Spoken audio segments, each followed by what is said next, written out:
안녕하세요, 림베이시, 싱가포르 남자입니다. Welcome to Chip-Hop Monday again with Toto. Okay, every Monday, I show you guys what Koreans really eat at home and show you guys how to make it easily from your own home. Now, Chip-Hop. In Korean, pop means food or rice. Chip is not cheap. So Chip-Hop doesn't mean cheap food, right? So cheap means home, right? So Chip-Hop means home food. But in a way, isn't home food cheap food as well? Yes, indeed. Cooking for yourself in Korea is the cheapest way you can eat in at least in Seoul, because food is so expensive. Outside food is so expensive in Seoul. So today, what do I have? Yes, today I have here the easiest to make but hardest to master Korean food, Kimchi볶음밥 or kimchi fried rice. To make Kimchi볶음밥, which is kimchi fried rice, okay, you only need two things. The two things is, number one, very simple, 양파. 양파 is onion. Yang means in Chinese yang, pa means chong, so it is yangchong, Western onion, 양파, right? And any type will do. This is not the important one. Now the important one is this. 1년 10 kimchi. Kimchi that has been fermented for at least 1 year. Yeah. See, this is the hard part. This is the part that determines the taste of the Kimchi볶음밥. Now, if you buy the supermarket kimchi, they have not been fermented. So it's basically cabbage in sweet and spicy sauce. So when you fry rice with it, it's just, you get only the sweet and spicy with a lot of cabbage, and pretty much none of the real kimchi goodness and taste, the sourness, the flavor, the body will not be there. That's why a lot of people say Kimchi볶음밥 is very easy to make, but it's very hard to get it to make it taste good. Okay, it's easy to learn but hard to master because you need the best ingredient, and of course you need rice, Korean rice. Okay, so the tip to making good Kimchi볶음밥. Tip 1, you need 1년 10 kimchi that have been fermented for at least 1 year. Because I'm gonna start preparing this now. Okay, like in all Chip-Hop, like in all home food, you have to experiment with the portion. That is the difficult part. Number 2, how much rice with how much of this, you have to experiment with it. Okay, even I experiment with it, and to me it's not always consistent. But I try to use like this much kimchi, like three stalks for like 1.5 cups of rice. Maybe. Okay, so for the onion, very simple. You just have to dice it up. So actually about half will do. Okay, you don't need a lot for this purpose. So, Toto, 먹고 싶어? 안 돼.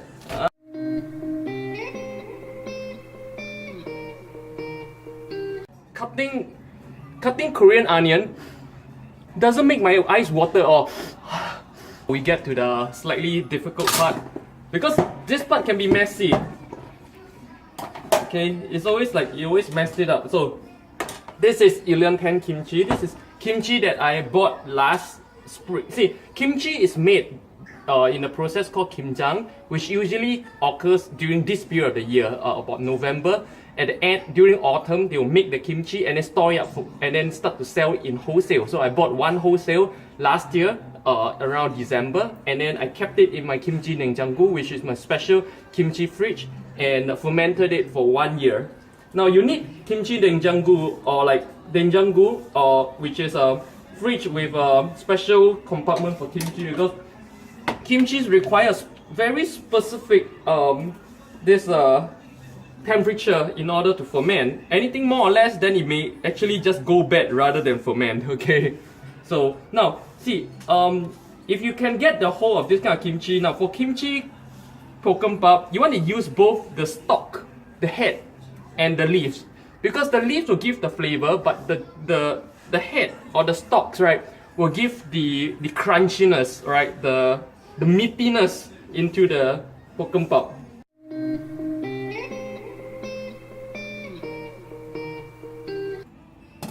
So I have all my materials prepared.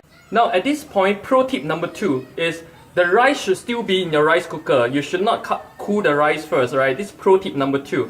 If you're frying rice using like Thai rice or basmati rice, you always cool it before you fry it, right? So that it becomes more individual. But Korean rice works the opposite way. The moment you cool it, it lumps and stick together, and then it becomes impossible to fry. So you need to keep it in the rice cooker under warmer all the way until you're ready to fry it. That's a pro tip number 2. Pan is hot. I'm gonna put in olive oil. Okay. Turn down the heat a little bit. You don't want to be high heat, and put in all your ingredients.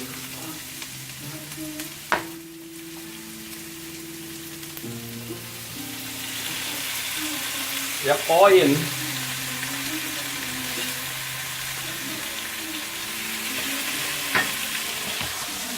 Okay, I'll show you. Can you see? I think it's stir frying. Now you want to stir fry it until the whole thing looks like the same color.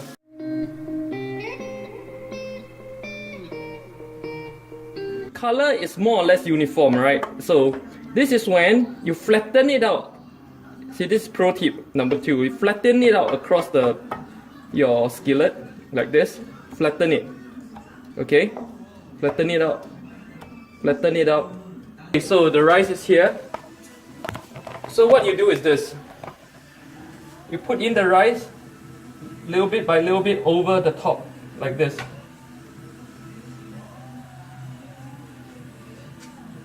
Okay? And then what you do is you spread the rice over the top like this. Okay? And then flip it. See, I can't hold the camera and do this at the same time, so you will have to see like this, and then flip it. Flip it, spread it out some more. So as you can see, the frying style is very unlike like Chinese style where you just mix everything and no. This is you will flatten it and then take one corner, flip it to the center like this, and then flatten it again.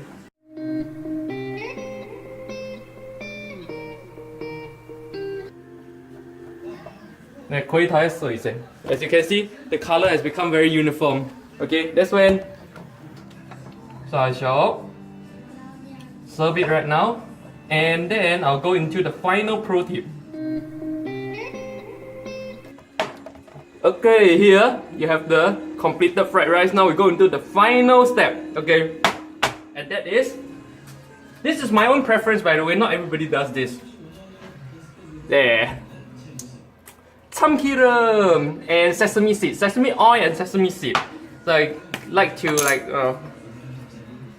pepper some sesame seed over the top like this. Okay, and then go. Sorry. Oh, okay. And then give 1 spoon of 참기름, sesame oil like this, just over the top. Like this. Yes, this is my pro tip number, I don't know what, 5, 6? I lost count, man. Okay, so there. That's 김치볶음밥. Okay, so yep, we're done. Remove the flour. I'm gonna start eating now. 와, 맛있겠다. 네, 잘 먹겠습니다.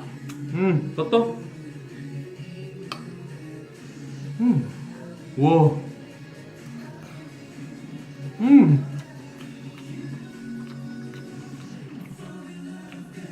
You know, when you use like this old 1 year fermented kimchi for your 김치볶음밥, you really get the taste is actually spicy with a little bit sourish and not sweet. But if you use a supermarket kimchi, it's gonna turn out to be like sweet and spicy. But real kimchi isn't sweet.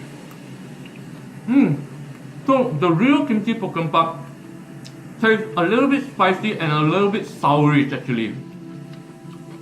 It's like yogurt, a little bit sourish.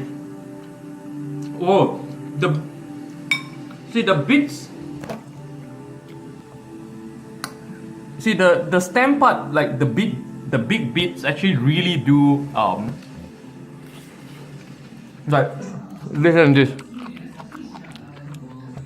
it adds so much crunchiness to the taste of the kimchi 볶음밥. If you only use the leaf part, you won't have this crunchiness. Hear that? Rupture. You wanna eat?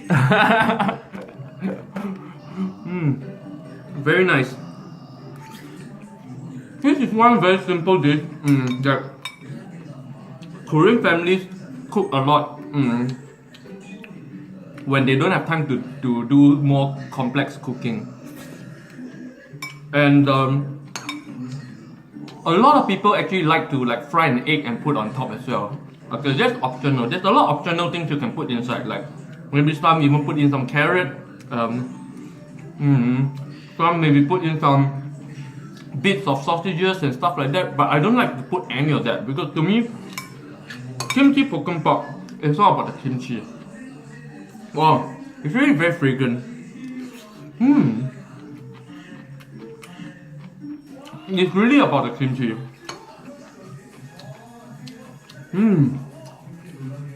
And after frying it, just some people actually just cut up the kimchi and just mix it with their rice without the frying part, you know. But the taste will be different. How different? Fried kimchi has a slightly different taste than the real raw kimchi. Basically, it's like the pan fried kind of taste, you know, like basically pan fried taste. Like a little bit where it's a little bit, I don't know how to describe the grilled taste, the pan fried taste, but frying it like this adds that taste to the kimchi 볶음밥. And adding the 참기름 and the sesame seed really like explodes the flavor, makes it so much more flavorful.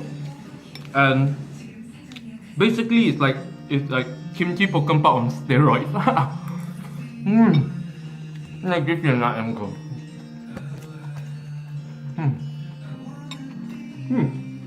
This angle you can see how messy my bedroom is.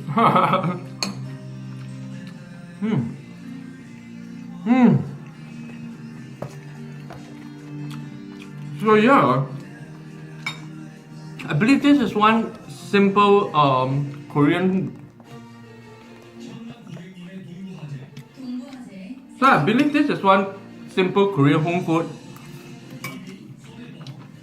that all of you can try to cook. But I guess that when you're overseas, there's two challenges to making this. One,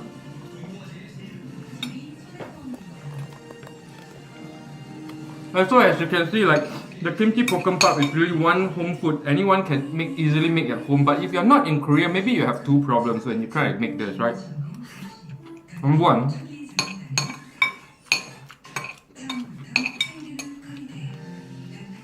you won't be using Korean rice unless you go and buy Korean rice. Okay, if you don't have Korean rice, frankly the taste will be very different. Because one of the things about kimchi 볶음밥 is that the Korean rice stickiness and the flavor and the texture makes it kimchi 볶음밥.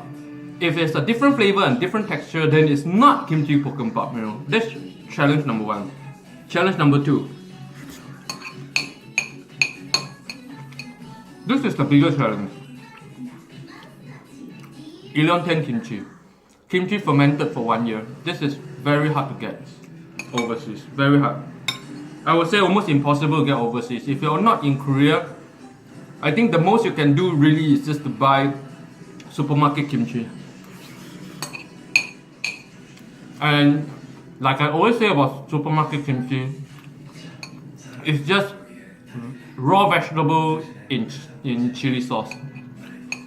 To me, it's not kimchi because it's not fermented. If it's not fermented, it's not kimchi. Yep. So that's the tip part for today.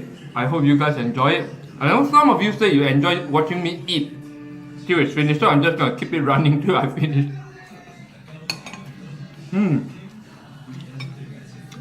Oh, now I reserve a seat for you. Come sit here and eat with me. Come. Ah.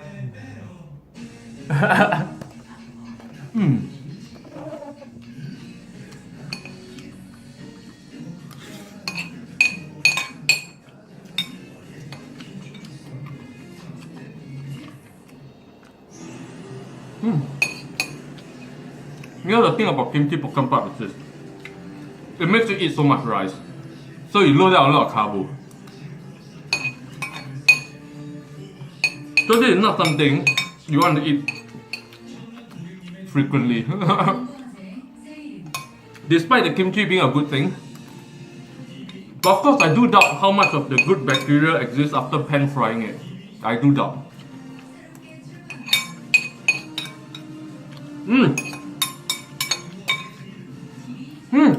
I'm done.